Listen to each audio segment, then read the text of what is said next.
right, I will call this meeting of the Parks, Recreation, and Trails Commission to order.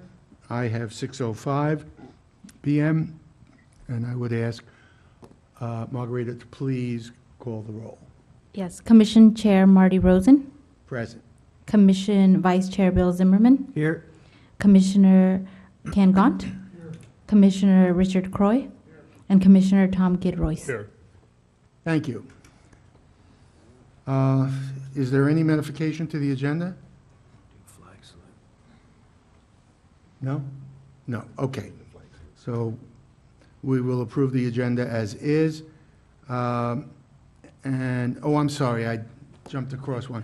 Bill, would you please lead us in the flag salute? Everybody ready? Begin. I pledge allegiance to the flag of the United States of America and to the republic for which it stands, one nation, under God, indivisible, with liberty and justice for all. Thank you. Now we'll go back to presentations. Robert? No? It says presentations Newport Road. No? What agenda do you have? You got a different one than ours. You changed it? I think what the agenda that you're looking at was the draft one I sent to you prior to posting. So we've updated that. Uh-huh. Okay. It's going to be under comments, director comments. Correct. Just follow this guy. Thank you. Redo. All right. No presentations. Are there any public comments? We have none. Thank you. In that case, we go to approval of the meeting minutes of August 28. Are there any changes required? I do have one. It Yes. would be on page 10. About halfway down, it says Nick with Region Development. Can we just say Mr. Biro, B-I-R-O, or Nick Biro, just to make sure we're, Okay. that's all. We will change that. Anything else? Okay, and then I would ask for a motion to approve the minutes with the modification. So moved. Do I have a second? Second. We have a motion and a second. All in favor? All right. Opposed? We are approved. By the way, the minutes were really good, Margarita. They're very thorough, and I appreciate that we have all of the information you're putting in there. Thank you. Okay. Discussion items. The Trailhead Staging Area Review. Is there a staff report? Yes, just briefly, I'm actually going to turn this over to Margarita to provide a summary of what was discussed at a prior meeting. What's on screen, she'll go over briefly, and it represents a culmination of thoughts shared by commissioners during the last time we met on the same topic. So Margarita, if you would go ahead and carry out the balance of the item. Thank you, Director Lennox. So as the director just stated, this is a comprehensive map based on the staging areas that were identified at the August 28th meeting. So it's submitted to the commission today for a review to ensure it has all the areas that you guys identified, or if there are any modifications you guys would like to see done to it. And it also reflects the updated utility corridor as recommended by Vice Chair Zimmerman.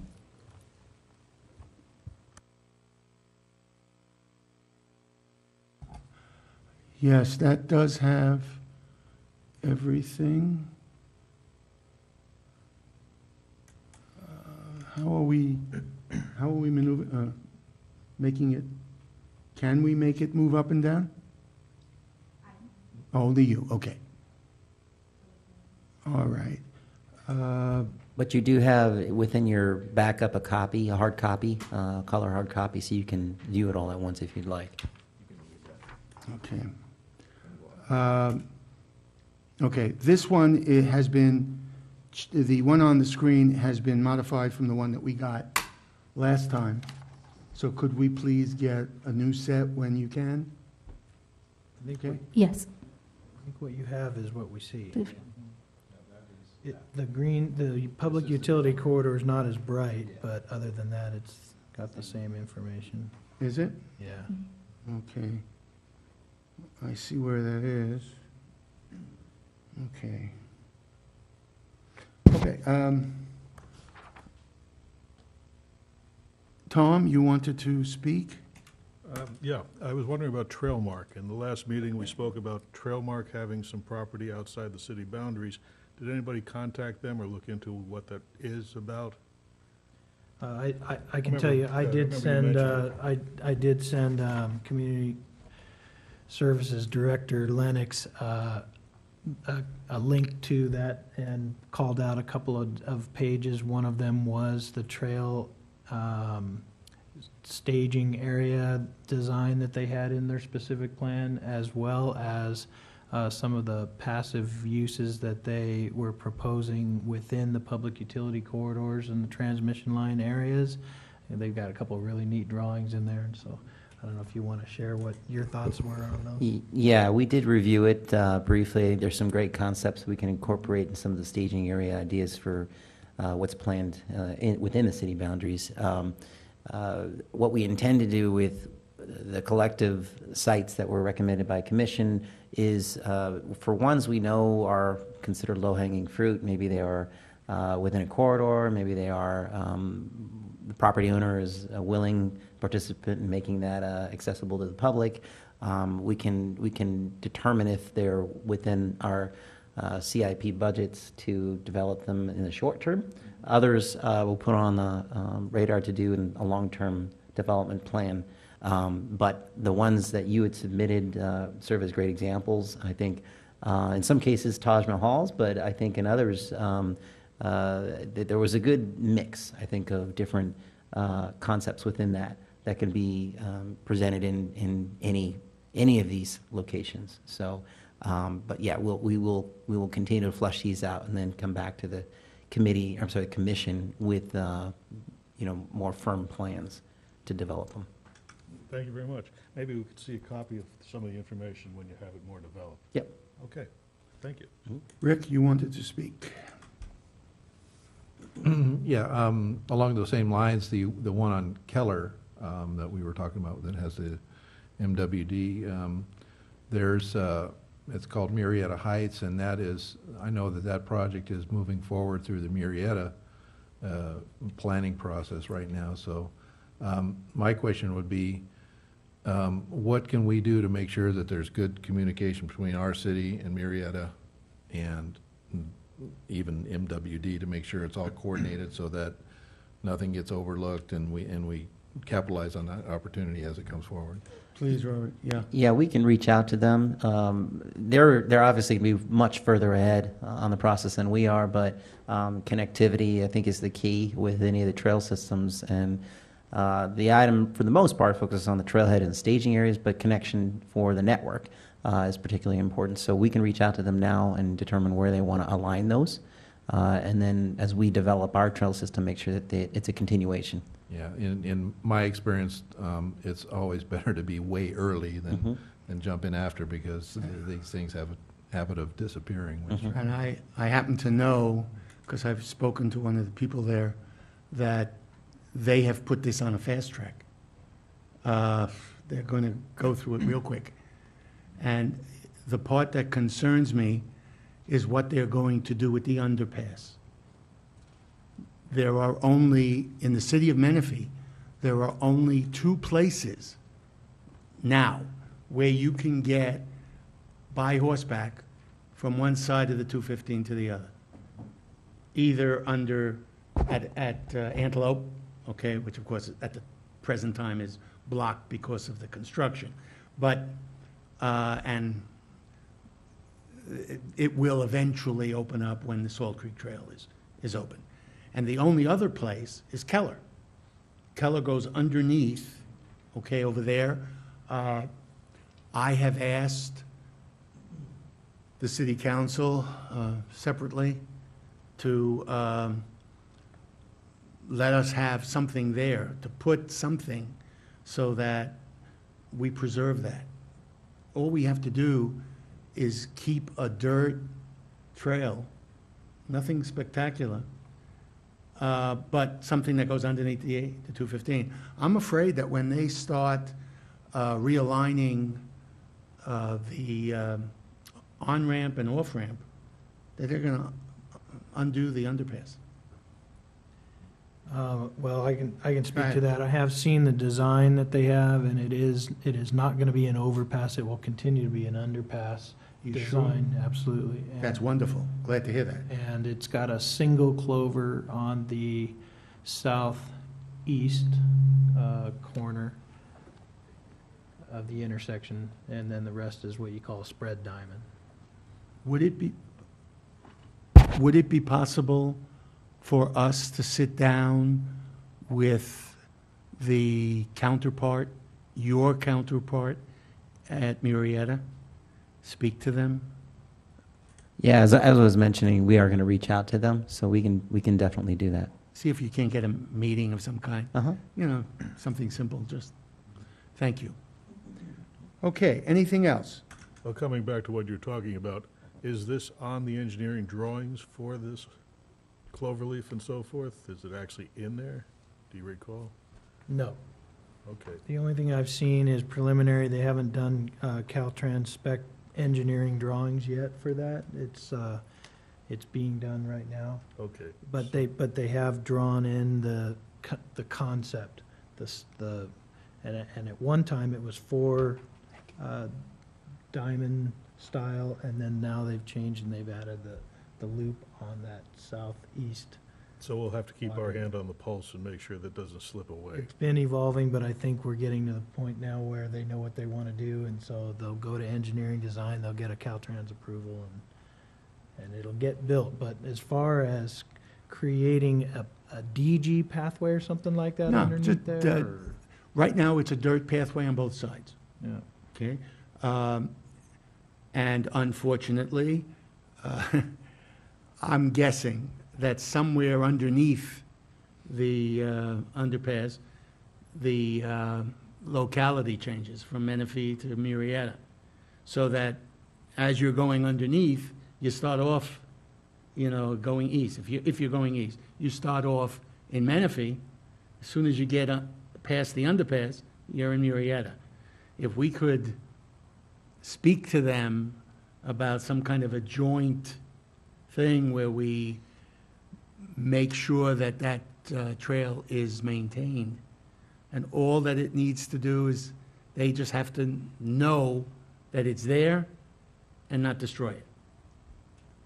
You know, my feeling has always been that horses really don't care if it's decomposed granite or if it's dirt. And rather than add any cost to anybody, leaving it dirt is fine, for the time being. And all that might need to be done, and I haven't been there in a while, so I can't tell you, you might have to take a blade to it and, make it smoother. It may have pits in it, things like that, but that's hardly a big deal. Roughly how wide is it? Oh, my goodness, it is wide. Rick, can you tell me? It's 2 lanes of traffic plus a large area on each side. That's the way it is now. But ultimately, when they do this interchange improvement, you would anticipate there's going to be 2 lanes each direction, and you'll see maybe one sidewalk, and most likely it'll be on the north side. I don't know that for sure, but that's. But that's another reason for sitting down and talking to them. Because we could work out, and who cares whether it's on the north or the south, so. I'm not sure it's wide enough that we can, Yeah, I mean, it would be Have a bicycle ideal down if the behind it. trail was on both sides, because you could separate the equestrian from the bicycles and what have you. But if you can't do that, you can't be beggars. You have Work to it take out. what you can get. All right. Anything else? Okay. Then let's go to the citywide signature event discussion. Yes? Robert? Thank you, Chair Rosen. This is an exciting opportunity, we think, staff believes, to explore new opportunity in the city. Since incorporation, the city has annually celebrated its incorporation birth in October with the birthday bash, which traditionally has taken place over at the college. And we have seen, at least statistically, the attendance at that event dwindle little by little each year. It is not uncommon for cities, young cities in particular, who have started with a birthday celebration event to transition that event into something more permanent and more regional in draw. The challenge with having it branded as a birthday event is that it tends to inform the region that it's intended for residents only.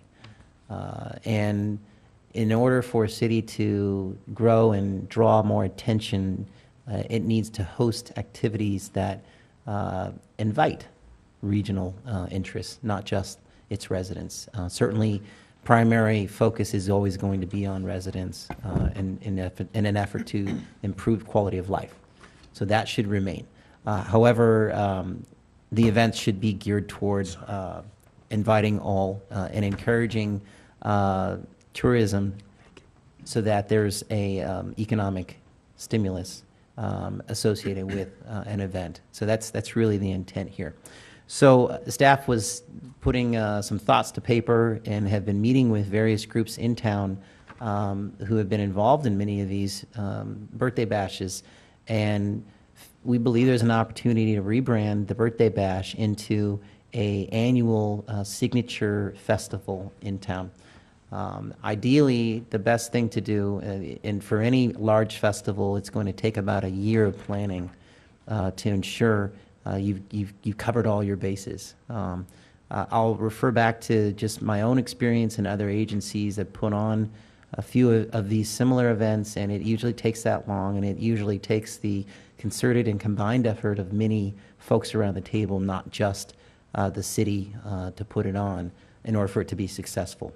And so a target attendance number would be anywhere from 20,000 to 50,000, depending on how many days it's offered and what amenities are at an event like that.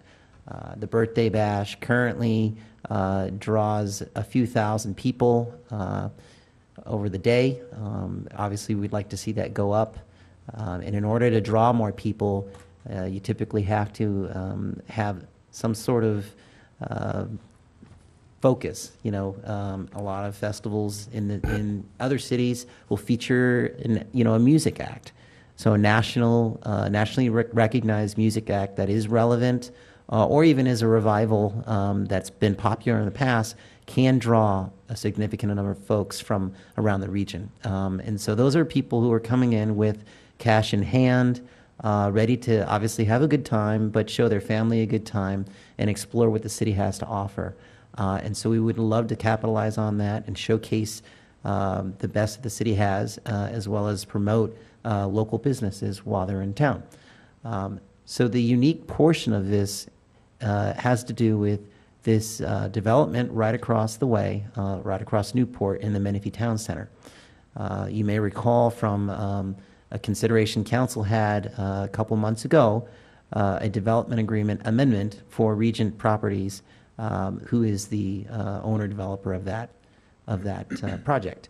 And in that development agreement amendment, there is a requirement for them to construct a central park. That central park is approximately 5 acres, and this commission got a chance to look at that draft conceptual design at the last meeting. Since then, staff has been working with the developer to refine that conceptual with notes from the commission as well as notes from staff to make it a truly functional meeting and gathering place as a hub for city and community events. So I'm giving you all this background as a sort of build up to why that would be a good place to host such a festival. In the first year, to christen such a facility with the first annual music festival or arts festival or whatever we may want to call it at that new facility would be an enormous opportunity for the city to encourage more people to come and also to get developers, residential developers in town excited because a lot of them would love to showcase their developments at an event like that because they know young families come to attend festivals like that. So that is what is being proposed. As I've put in the staff report in the prior years, there's been about a $30,000 allocation from the operating budget from community services that's been approved by council. In the next fiscal year, we would, with the feedback provided by commission this evening, we would be looking to increase that allocation. I believe it was to $75,000, which would be a great start and would help in securing some very name acts and performances as well as multiple stages all in and around the Central Park location. This is all contingent upon completion of that park within a year's time. We have gotten some level of confidence from the developer that they intend to have it done by then. It's a very ambitious schedule on their part, but I know that they have some motivation to get it done because they're using that as an opportunity to encourage more folks, more commercial interest in their development and getting tenants moved in quickly. The contingent or the condition of the amendment is that they do the park first. So they're on the hook to take care of that before they start building anything else there. So we are confident they will get it done. And if we set a date for a festival to be featured at that park, it's added incentive for them to get moving on it. It did something very similar in my prior agency, and believe me, we were laying the last paver and wiring the last street light right up until the day of the event, but it did all come together.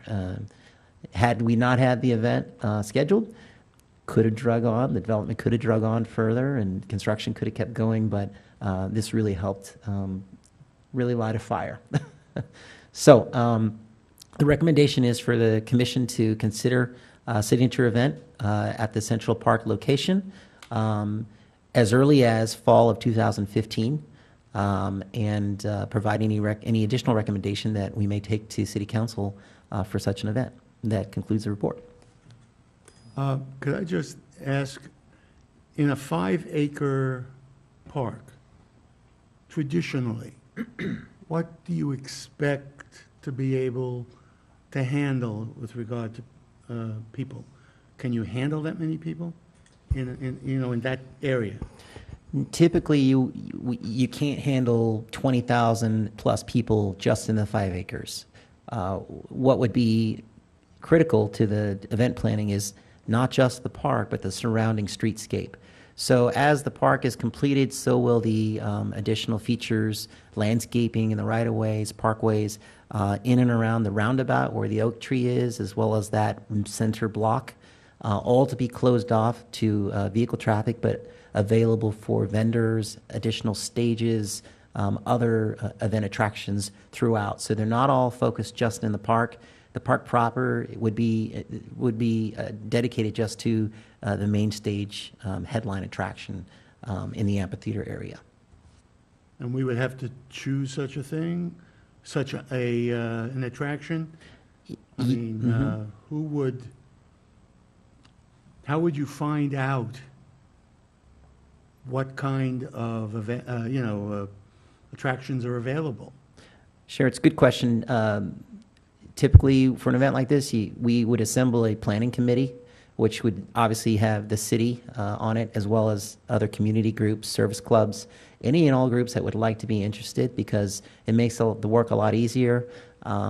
There's plenty of revenue to be shared in the event to help offset costs. So the figure I gave of $75,000 as an expenditure is really just to get the thing going. In the long run, it ends up being more because of all those other pieces, but other groups tend to pick up a lot of slack as well. But the committee itself is responsible for vetting headline name acts that would be of interest to the community. It is not the intent of staff to select that group. It is the intent of staff to gather a list of potentials with price tags for each and then present it to the committee for consideration. That's typically how it works. And then there's a very complicated process of going back and forth negotiating contract writers and all of those fun things that nobody really likes to do. So if I read this correctly, we would need to approve a signature event, a signature event. We would have to recommend that it come about sometime in the fall of 2015, and that we create some signature committee to oversee its development. And a budget increase. And a budget increase to 75,000. That's about right. The committee itself is something that administratively staff can organize, but the recommendation of commission would certainly help the council make a decision to support it as well. Go ahead, Rick. I might add that this would be a wonderful opportunity to get our our youth advisory committee involved. Those people looked really excited last night, and I think that that'd be a great opportunity for them to get involved in that. Bill? Thank you, Chair. I would also encourage the city council to consider working with a community group, certainly a service organization in town that we could partner with. And the other thing is, and it just, at first I was very excited about all of the prospects, but I gotta say, this 5-acre park, as nice as it is to have, it just seems a little bit small to me. Maybe like about a quarter of the sizes of what would be ideal if we're looking at 20 years from now or 50 years from now and how big this city is going to be. And if that becomes the central park, the civic park, like we had encouraged, the fact that it's 5 acres, someone down the road is going to say, why were they thinking small-minded at the time? You know what I mean? So I don't know if there's anything we can do to pick up another piece adjacent to this and expand this park. I don't know if any of that's been considered, but I certainly would encourage it if possible. Robert? It's a good question, and it's something that staff had considered too. The benefit of having the park there is right next to it, adjacent, is the site of the city hall. And so there's a lot of potential for overspill. We don't know what the final footprint of City Hall will be. It could be significantly less than what that lot provides now, in which case there's an opportunity to expand that park further. And by comparison, when I did a similar event in a prior agency, this type of activity was limited to a single intersection with about maybe 150-foot stretch of streetscape. So you can imagine the intersection about 60 by 60, and then the streetscape 150 feet by 40 plus the sidewalk, and that was enough to have about 10,000 people at its peak, all shoulder to shoulder viewing a stage, and then the rest of the venue was essentially 4 square blocks where there were attractions set up all over the place. So it is possible. It's If the intent is to have all 20+ thousand people viewing the stage at once, certainly this site wouldn't be able to accommodate that. But then again, if we're going to draw that many folks, we would have other issues also. For the intent of providing a community meeting space and a place to do outdoor performances that are of interest to our local folks, I think this park size is perfect, but for something much bigger, you're right, it does provide some limitations. Tom? Thank you. I like the concept. I share Bill's concern about it being a little bit too tightly packed in, particularly since there's already traffic issues on Newport, which people are upset about on any day of the week here. But if we can work it out, so perhaps, as you say, events are spread around the area, and there's a key event, and then there's others all around the fringe, that might make it work out, because that number of people is certainly going to bring a lot of traffic to the area. It will bring commerce, but it may also cause a tremendous traffic jam. Well, we are going to have to worry about where you're going to put all the cars Yeah, and of the the- people who are going to be coming. Related to just a public safety issue, too, because the police and fire people have to get in and out. Well, but you know that we could always get some land, some empty land somewhere, park the cars over there, arrange for buses to Yeah. take the people back and There's forth. solutions. You know, that there are ways of getting around this.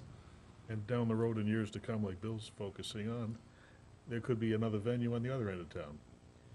And that I was kind of going to go there next and just wonder if maybe, you know, when we had the Regent guys, Mr. Byro and Mr. I think it was Miller, Baxter Miller was here, and one of the things was said as well, we're looking at this thing, let's take it at 30,000 foot elevation and just realize that this may ultimately become the civic park for this community, but it's constrained already. Right here in 2014, we're already talking about, well, what if we parked them over there and figure out how to deal with these squeeze constraints, and yet none of it's even been built yet. We're still in the napkin drawing phase, and so if we go to 60,000 feet and ask the question, is this the best location for the regional or civic park? I know it's next to what we think is going to be City Hall, but I don't know. I hate to to start the discussion constrained. You know what I mean? And we're constrained. I don't think 5 acres is going to do the job as far as 20 to 50,000 people. We're constrained. And keep in mind that the city owns 20 acres elsewhere, and 20 acres is 4 times what we're talking about here. It's sad because the location next Yes. to City Hall makes sense. Of course. You go down to Marietta, you see their new location for City Hall, and right next to it is that great big expansive field, plus a library and baseball diamonds and things like that. It was done right. And they were at a smaller place at one time, and when they grew, they chose a spot that had the size in order to grow into. And to me, that's common sense, and so it feels a little frustrating that we've already outgrown it on the napkin drawing, you know what I mean? Please, Robert. Yeah, I certainly can relate to the challenge. I think the comparison would be that right now there is nothing. And for the most part, the only signature type event we've got going on is the birthday bash over at the college, which provides its own limitations. This is an opportunity to bring it more central and closer to the commercial retail that would best benefit from the maximum number of people. I think, though, that if the event is truly successful after X number of years and grows, and we find that we have the good problem of having too many people, then you certainly relocate it. I'm remembering even in San Diego, when they had a similar situation, they started something small, it grew way too big, and they had to end up moving it to the Polo Grounds. That's what happens. Now, by that point, the name of the event, the brand of the event, carried itself. Didn't matter where they put it after that, people would come no matter what. And I think you have to sort of build up to that. In the meantime, this, I think, provides an opportunity to at least get Menifee on the map I, and get uh, people's attention and say, this is a place to go and a place to be. Because our ultimate goal is to, well, get people to move here and get people to open businesses here. So, I agree with that. Yeah. Rick? I think that also the added benefit of using this as a way to get things rolling is really good. And I totally agree with you that if we can get this to use, to get this going, I agree that it'll take a few years, but I think that it'll be nice to outgrow it. But I think I fully support this. I think it's a great idea. Oh, I think so too. We need to bring in, even an equestrian group into the group, However, I would urge that 2 people from the commission be on the committee. And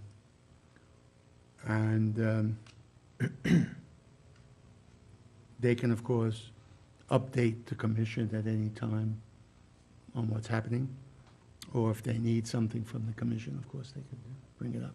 Robert? just to give you some timing for comparison, the birthday bash for this year is going to it's going to happen as planned in October, so this is really for the next one. We would intend to go to council at the mid-year, if not earlier, to request a rebranding of that event and consideration of the budget increase going into next fiscal year so that we're ready to go. So that would be somewhat ahead of the budget process, but at very least it would provide a placeholder so that when we get to the budget time, they already know that that's accounted for. Once the council has weighed in on it, then I think we'd be able to convene that committee and start doing the planning. So, Bill? Thank you. Robert, I just have a question. Can you provide a little bit of clarity as far as the proximity to where the city hall's piece is as well as the courthouse piece? And also maybe share whether or not the city has an option on that courthouse piece and... I'm not very educated on the courthouse. I know where it is. I don't know what's been set in stone, what's been agreed upon. I don't know that piece. While I'm speaking, if Margarita is able to find on the computer our last meeting's PowerPoint, it shows a little bit better proximity. But essentially, the Central Park is just, I guess that's just east of the roundabout tree. There's 2 lots, and then the Horseshoe Drive and the Central Park between the Horseshoe Drive and the channel. As you continue north on that Horseshoe Drive, the city hall site is directly adjacent to it. Okay. And it goes all the way up to the corner of that Horseshoe Drive and where the roundabout is. Okay. On the other side of that roundabout is exactly where the courthouse is planned. Okay. Yeah, and if she finds it, we'll pop it up so you can see it. But it's essentially it's courthouse, street with roundabout, city hall. Then you continue down the drive, and there's the park. Okay, that's helpful. I was wondering if the courthouse was on the same side of Town Center Drive as City Hall was, but it sounds like it's on the west side. Yes. Anyone else? Then I believe we need a motion to approve the creation of an annual citywide signature event to take place in the fall of 2015, that we ask the city council to increase the budget for this to $75,000, and that we have a signature committee to oversee the creation of this event, and that 2 members of this commission be appointed to it. And that doesn't have to be done today, I don't think. So, did I cover everything? Location? where, oh. Well, I'm leaving it open deliberately. If the committee comes back and says they really do want to keep it in there, fine. If they feel that it's just too small, we'll have to deal with it. So do you just want a sense of the commission, or do you want a I think it's a motion? great idea. I don't know how What to, do you want? Well, the staff request is a recommendation from the commission to rebrand the Birthday Bash Okay. event to a citywide signature festival, Mm-hmm. one, and then two, approach the city council about a budget increase to accommodate such an event. And then three is certainly about the relocation to the future site of the Central Park.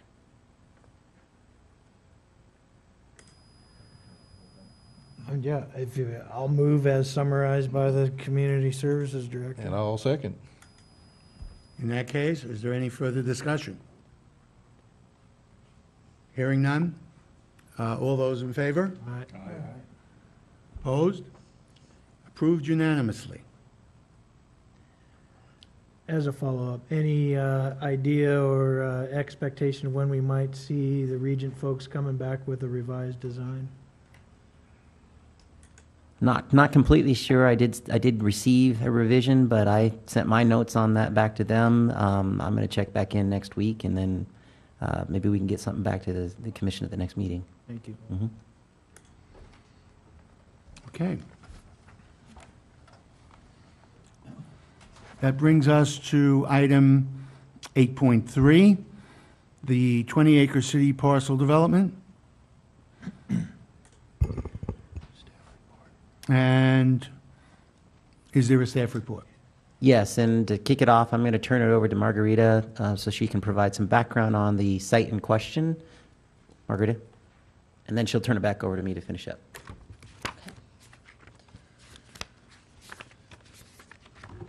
Okay, so just for some background on this, this is an estimated approximately 20 gross acres of vacant land that was transferred from KB Homes to the city in 2010. It is located on the northeast and southeast corner of Evans and Craig Avenue.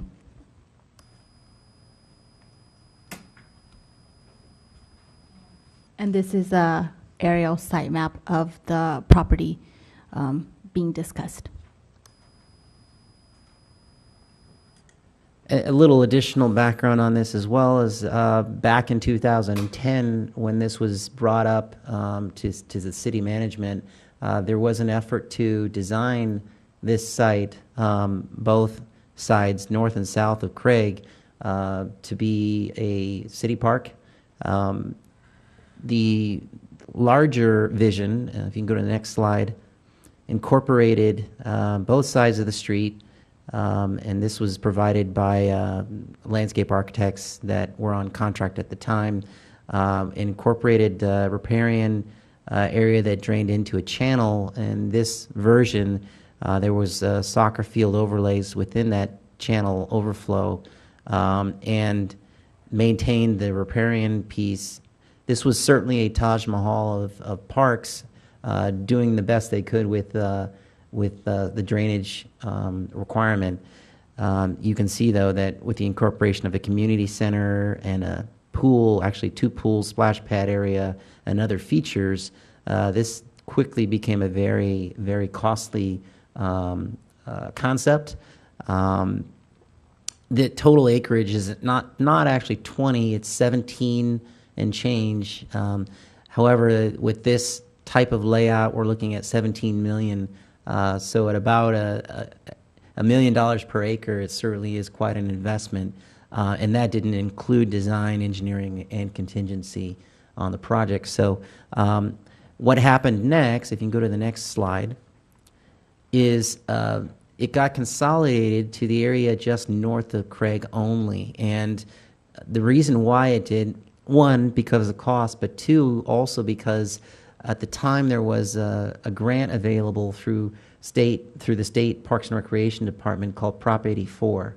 I remember it vividly because I had applied for one in a prior agency and was moderately successful. It took 2 rounds, but I did get a park from that grant. But this magically, this design came in under the $5 million mark, but it left some future development to round out the plan. As you see, though, this was considered phase 1.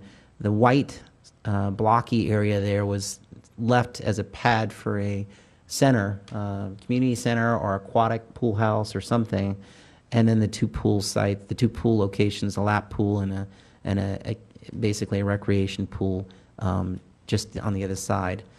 So anyways, these were the 2 concepts that were presented at the time. It doesn't necessarily complement what's been discussed by this commission in efforts to locate some facility that could accommodate more athletic fields, open fields, potentially soccer fields for regional tournaments and things like that. But the direction that commission gave to staff was to come back with an assessment of what we knew about this particular site. So that's what this is. This can completely be scraped off the table, start over fresh again. This is city property already. There are no plans to do anything with it right now. This is just what was proposed in the past. So with that, that concludes my report, and I can turn it over for any questions. Bill?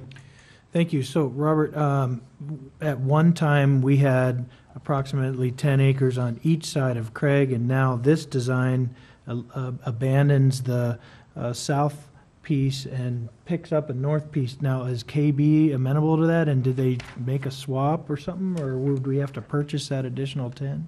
As far as I know, we still own both pieces, so it wouldn't. We use one for a park, the other one is still vacant, as I understand. I don't believe KB actually has any plans for the other piece right now. I can double check that, but that's what I understand from what we've seen in our closed session minutes from when the original meetings occurred. There hadn't been any changes to that. So could you go back to the slide that's got the red box, please, Margarita? Okay, so if I Both remember, sides. if I remember right, this was deeded, these 2 pieces were deeded to the city. And so, and now what we're seeing on that other slide picks up, yeah. And so, where do we stand on ownership? You said the city owns? Yeah, the city still owns both pieces. It's the difference between those 2 concepts is one, it shows a development for both sides of Craig, and the other one shows development for only one side of Craig. But it also has this other piece up above. This, yes. Go up. Go back to the other slide, and please. And note where the okay. And What go am I one looking more at? forward. There we go. So the riparian area, Robert, you'll see comes into about the middle of this rectangle. Now let's go back again to the red box. The riparian comes to the corner. Right. So I'm saying that the landscape design would have to pick up this northern 10 acres and abandon the southern 10 acres on the south side of Craig. Does that make sense? Yeah, I'll have to check that. I don't know that there was any swap made, but I can double check. Okay. Yeah. Anything else? Yes, Rick? Yeah, real quickly, so what are the environmental constraints on that riparian area, or it looks like I know there's a big drainage. What is that? That's not the Paloma Wash, is it? No, it's not. But riparian area, this serves a dual purpose. There's drainage and it's riparian. So Right. if it was just riparian, all we'd have to do is be concerned about replacing that somewhere else on the site. But because it has a drainage function, it has to remain as well. Right, okay. So can you go back Go to ahead. the ultimate design, Margarita? Okay, so it's leaving, you can see on the square on the right is leaving the riparian area natural and developing the rest. It's just, my thoughts on would KB make that trade? It's not an apples to apples trade because there is a great big storm channel across the west side of that other square, but this one's developable without any constraints, so. But I would rather have this, and you don't want to split a park with a street in the middle of it, you know what I mean? So this is obviously ideal, and if that's something that could be worked out with KB, that'd be to the city's advantage for sure. Yeah, but you're only using 10 acres as opposed to 20. No, this is 20. This is 20 acres? Yeah. Well, it may not be a full 20, but it is more than 10 for certain. See, Marty, this square Oh, I know right what you mean. here, and then this square over here is what was on that, what was originally negotiated. Yeah. Now we're picking up that That piece. and abandoning. But has that been approved? I don't know where we are with that. It was a 2010, they deeded that to us, and that was back when we had George Wentz and we were negotiating with KB, and I was part of that park design symposium that Carmen Cave put together, and we were the ones who made recommendations for the types of things, and a splash pad and swimming pools. We were considering joint use opportunities with the school, so where we could actually share in the cost of some of these things because the school does not have a swimming pool, and so those were the discussions 5 years ago that I sort of recall. Yeah, that, I think Yeah, it's Rick. much more advantageous to have a full-size swimming pool if a pool's going to go in here for the high school. That just seems a logical thing. Which is Tom? in slide two, Sorry, right? that's fine. I Slide was two. just going to say, we need to find out if we can get a land swap before we can really go any further with this. But in the same breath, we also need to find out what the school would like to have that we might be able to work with them on, such as a pool. I don't know what kind of facilities they actually have at the school. I don't know either. Yeah, from what we know, yeah, they don't have a pool, but they also have some limitations right now with parking. Their student population's going up. It's been going up, which is one of the reasons why there was a additional high school proposed from the other end of town to sort of offset. But parking will continue to be an issue as more and more kids are driving to school. So the site design ultimately would have to be arranged to provide additional parking if my assumption is if the school was going to be inclined to also support it, because that's one of their needs right now. That brings to mind, of course, the residents who this park is also supposed to serve. If they can't get in and out of there because the students are parking, that would be a problem. Right now, they're parking on Craig Avenue, just kind of willy-nilly in the dirt. Now, there's this one feature, Robert, do you know what it is? It's the big yellow circle in the right corner? I don't. There was not a lot of background on this. I got in touch with the landscape architects, RJM, who did this, and it seems like that they keep pretty good records, but they've had some turnover of staff since the recession, so they didn't have a lot of institutional knowledge. But I can certainly dig a little deeper on it. I mean, to me, if it's nothing, if that's just a space filler, that would be an ideal place for additional parking for the school. Anybody else?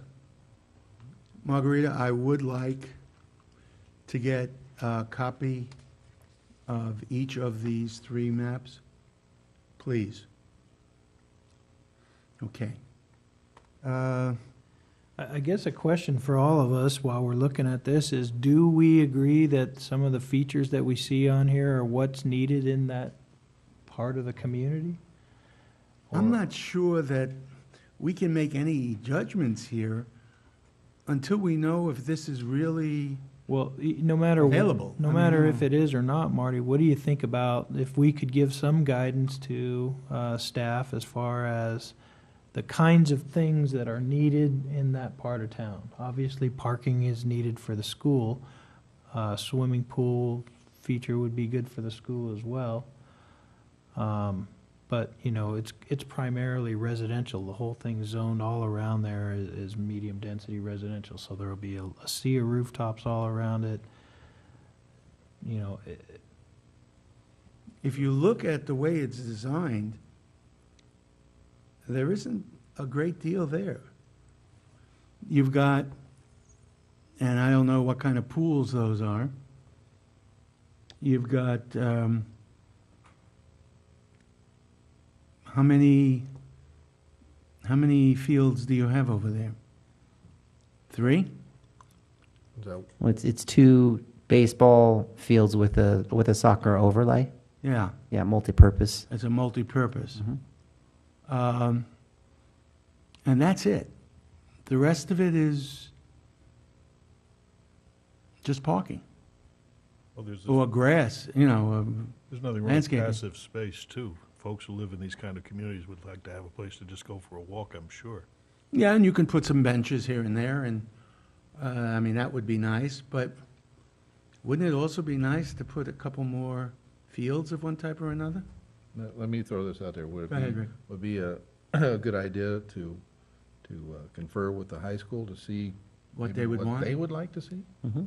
how about our youth advisory group, and just, I know they're gonna say skateboard park, and, which is fine, and in fact, we have one skateboard park, and we know that that's causing parking problems and things like that already. This would alleviate a lot of that, a second skateboard park, give them another option. This might be a chance for them. to And where would actually you put talk it? to the school.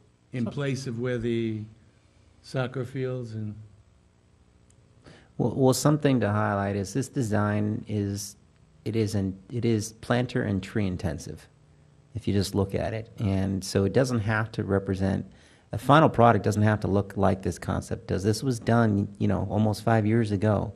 So certainly the value of the community, feedback and vignettes that took place can still be incorporated here. There's pieces that each of you have identified as needed in the community. However, there's new needs now. 5 years later, the school has new problems. The community has new problems that they need resolved. So I would certainly encourage the commission to not get hung up on what the bones of this design present, because it could look completely different. Just retain some of the amenities that have been proposed in the past.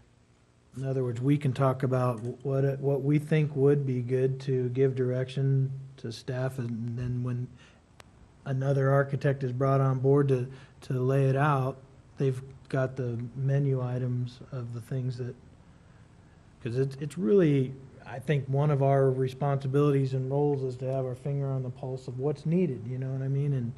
And that way we can give some guidance and say, this is the right place for another ballpark, or it's ballpark intense and overused, and so it's probably a better space for something else. And we can give that kind of guidance.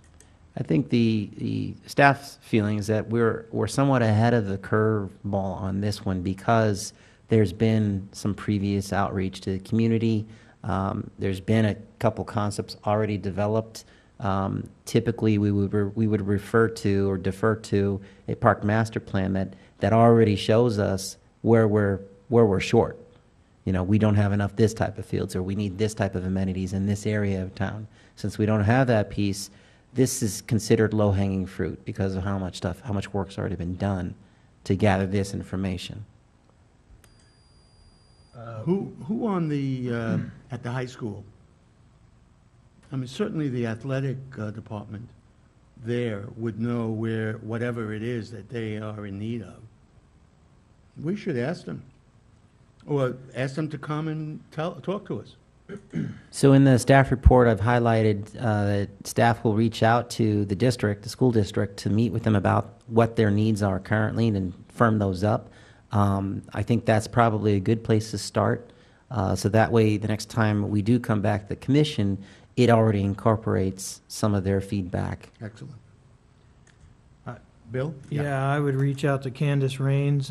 She's their facilities director over there.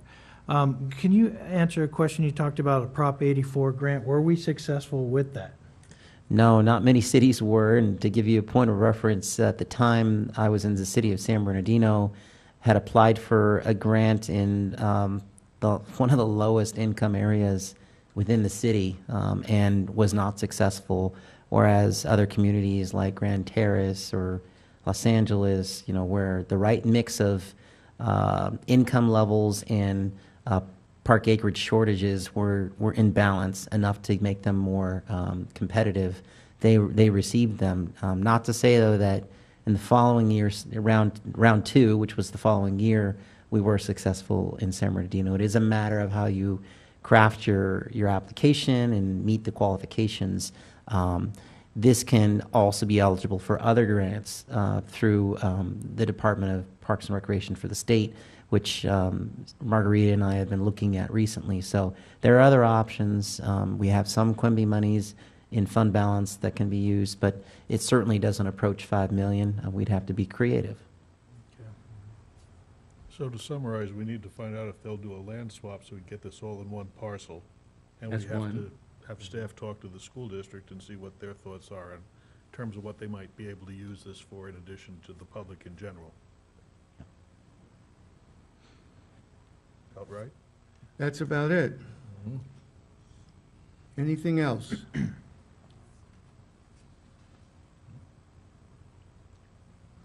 All right, that brings us to Community Services Director comments, park improvements update. I'm going to go ahead and turn it over to Alan Young. He can give you a quick overview of what we've been doing out there in the field.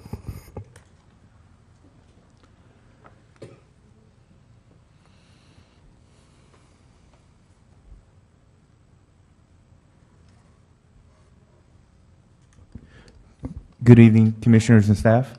I'll be doing a brief community service update. We have Loud Marsh Park planter renovation. It's currently at 90% complete. There's a before picture, after picture with drought tolerant plants installed with drip point-to-point irrigation. And you can see there's also 2-rail vinyl fencing. We planted 700 drought tolerant plants. 3 DG pathways were installed. 2-rail wood grain vinyl fencing was installed, and planter mulch will be scheduled for next week. Next, we have E.L. Pete Peterson Park renovation. It's in construction right now. There's a before picture on the left. On the right, there is an after picture of the 2-rail fencing that was installed and completed today. There's another picture on the right. This one will also get retrofitted with a point-to-point drip irrigation. 600 drought-tolerant plants will be installed with planter mulch. And then this is at the K. Sinicero's Senior Center. We did a HVAC replacement, which was completed this week. We removed a non-operating HVAC unit that was over 24 years old. It might have been the original one. We installed a new energy-efficient 5-ton combo unit. It's a heater and a air conditioner unit. We installed a new curb adapter, gas line, and drain line. And that completes my report. Thank you. Any questions of Alan? No? Hearing none. Let's go to 9.2, Newport Road stripping. Stripping only if, no, I'm kidding. I'm not going to. Yes, so as discussed at the last meeting, the striping project, it already occurred. We did share the concerns that the commission provided at the last meeting with the Public Works Department. Similar concerns were shared with them prior to. The thought is that they would like to see how this striping project works, and does it provide additional safety to those parking and using the park, and see how it goes.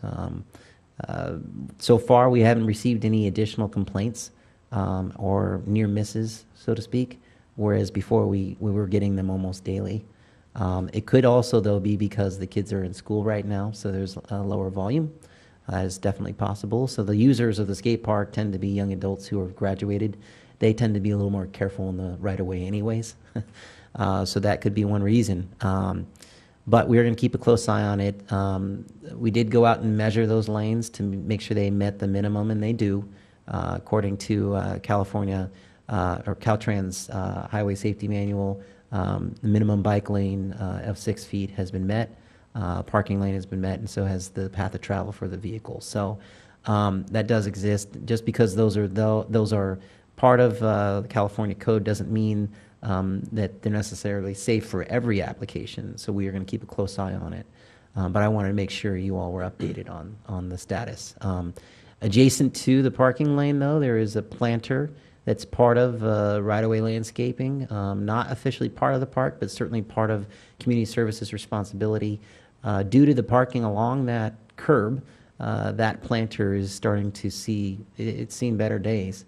And so we have to examine some improvements to the planter to allow pedestrian use across it, essentially possibly eliminating a lot of it and making it DG so it's at very least presentable and doesn't pose any trip hazards as people are exiting their vehicles. So that's something else we're going to be working on in the next month or so. Any comments? How many more parking spaces did we get from that? You know, it's hard to estimate, but we thought it was about 80 from Derby Hill down to close to where the turnout is. So it's significant. I think we'll know more definitively the benefit of it once baseball season starts, because they're going to be traipsing right across and up the hillside to get to the ball field instead of walking around. Well, you raise a point. In the last discussion, there was concern people were going to start making their own trails to shortcut their way in. That's correct. So we'll have to see how that develops. Exactly. So we don't want to get ahead of anything by wiping out the entire, right-of-way landscaping. Maybe just see what are the most reasonable routes, because it's that plus on the other side of the sidewalk, additional planting, and then obviously turf and a 2-rail fence that we have to modify in order to get people into the park without damaging it. So there's a lot of improvements that would have to be done to make that usable. All in all, the design of the park did not take into account the street side parking, and here we are. And the head count. Correct, the volume, yep. Are we on the next item? 10? If there are no more questions on 9.2, then let's go to commissioner comments. Bill, you wanted to speak? Sure. Just gonna kind of talk casually here a little bit.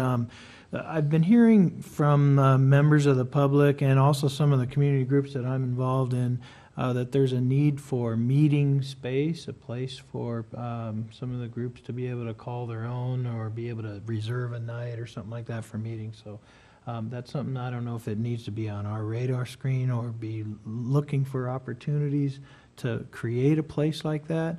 I know recently the case in Acero Center had the Care Connexus room became available, and the VFW was given that as an option, and I know they're still working on working out the details for that. But something like that was great for them, and I know there's a lot of other groups that are wanting to have a meeting place as well.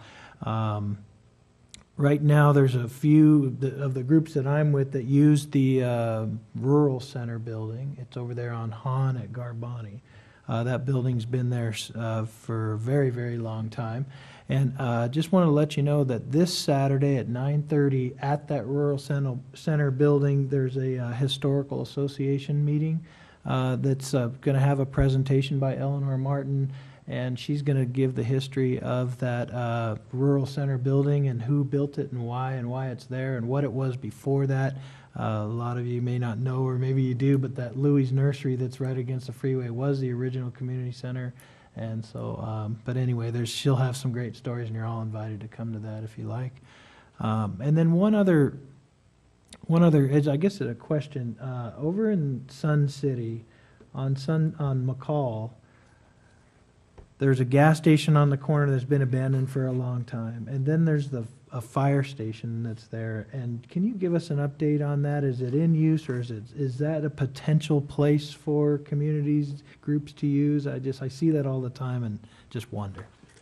Yeah, both of those properties are, as I understand, recently or in the process of being owned by the city. There's some mitigation issues with the gas station site that have to be addressed.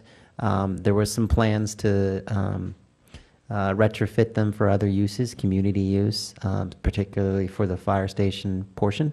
So we're still exploring those. I don't know the latest status. That was as of about a month and a half ago that I knew of, but I can check on that. And then relative to the meeting space for groups, depending on the outcome of negotiations with the VFW, we intend to give them one more shot at it. And if there isn't an interest still, we'd like to come back and propose a nonprofit co-op space for that facility so that a number of groups can use it for meetings and as their headquarters for business transactions. I think that's a good community service use. Excellent, I appreciate the update. Anyone else? Yeah, Tom. I'd like to ask if we heard anything further about Aldergate Park since our last conversation with Valleywide.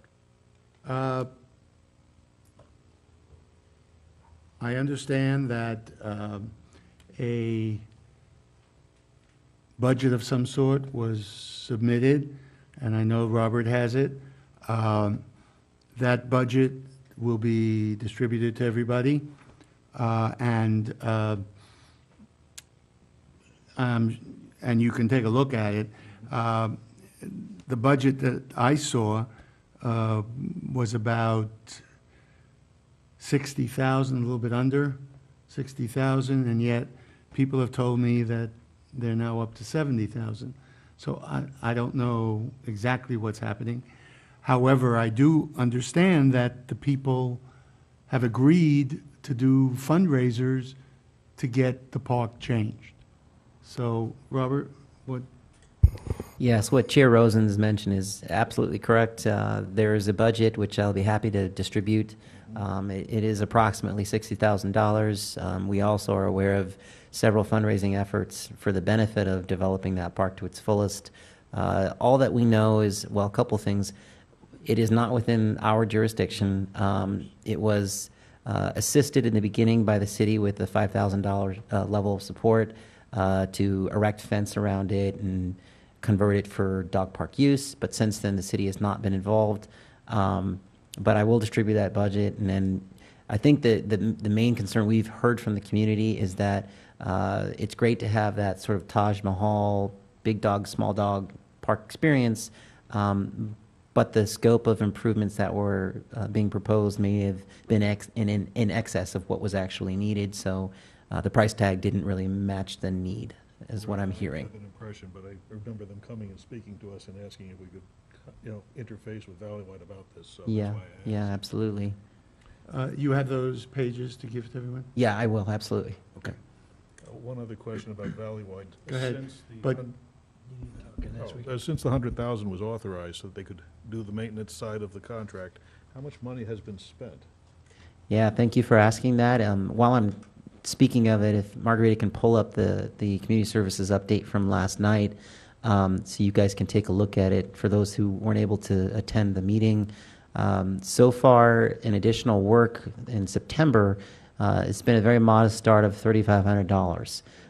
Now that, I say modest because there are some outstanding repair request orders that are out there that still have not come back to the city so we can incorporate them in the totals. And we've come across new damages and routine items. So some highlights, though, of what has gone on with the additional work. We are reviewing what was an exhibit of their base contract called the pre-existing conditions. And what that did is spell out what the parks looked like prior to them taking on the contract. And that was at their request because they did not want to be liable for those conditions moving forward. In other words, they didn't want us to withhold payment because something didn't get fixed. Well, it didn't get fixed because it was never fixed from the get-go, is the stance they were taking. We understood that completely, and as such, incorporated those conditions into the contract. Estimated improvements of over $500,000 for deferred maintenance items, routine repair items, and some capital items are included in there as well. For example, That's the whole pre-existing right there. yes, it encompasses all of it, and then some. The things that Alan updated you on this evening are part of this $500,000+. To do Lyle Marsh project alone was around $50,000 for those planter improvements. These are costly items. So that total gets reduced each time we approach this. So not all $100,000 of the additional work contract, which comes from the various special task districts and general fund sources, we also attack the capital items from our diff funds, which is what primarily Alan uses to address those items. But that's just on the additional work. Above that, though, on classes and facilities, we continue to try and work with Valley-wide on some other issues. Part of their contract requires them to have a registration system that's available online, not only for staff to use and registering people, but also for the public to use to conveniently enroll in classes at home over the internet. That's not fully operational yet. In fact, it's probably about 40%, I would say. Not available for in-home use yet, which presents its challenges. Facility reservations and rentals also not up and running in there yet, which increases the potential for double booking. So we have to be very cautious about that. Field allocations, we fielded some calls from concerned sports user groups who have stated they don't have field permits yet. And really the only delay that the city's had a part in there is just in getting the fee schedule approved through council, which happened a couple meetings ago. So really, permits should be flowing out now, and they aren't. And so that's a problem. And then revenue deposits from Valley-wide, which we get on a daily basis from the centers. They don't necessarily reflect gross receipts as is required by their contract. What we're seeing a lot of is the net revenue for contract classes. So they will have cut out what's owed to the instructor. They will have cut out other fees that should be paid to us in full, and then through Valley-wide's larger contract, they reimburse those folks from that. So there are some sticking points here that we're having to go back and forth with them on. You provided this to the city council last night, this same update? I did. Okay, good. And what did they say?